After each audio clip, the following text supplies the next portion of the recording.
रामकृष्ण हरी मित्रांनो, स्वागत आहे तुमचं आकाश स्वरूपी व्लॉगमध्ये पुन्हा एकदा नवीन व्हिडिओमध्ये मित्रांनो. तर आज सकाळ सकाळी आपण आता कांद्याची पात गोळा करतोय मित्रांनो.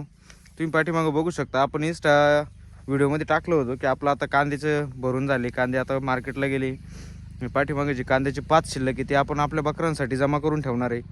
कारण कांद्याच्या पातीसारखं दुसरं खाद्य नाही मित्रांनो. कांद्याची पात झालं, भुईमुगाचा पाला झालं, त्याच्यानंतर तुरीचं भूस झालं. हे जे असं भूस आहे, कारण गवंडा वगैरे ते बकरांना काही चालत नाही मित्रांनो. तर म्हटलं याचं थोडंसं काय होतं मित्रांनो, काम केल्याशिवाय पर्याय नाही. आज सकाळ सकाळी जमलो आहे. पाठीमागं बघू शकता तुम्ही, मामा आहे माझ्यासोबत, काम चालू आहे.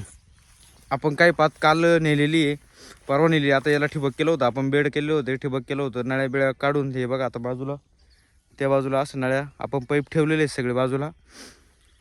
आणि पुढचं काम चालू आहे. आता हे सगळी पात गोळा करून घ्यायची. आणि पात गोळा केल्याच्यानंतर काही पात मुद्दाम इथे ठेवली मित्रांनो.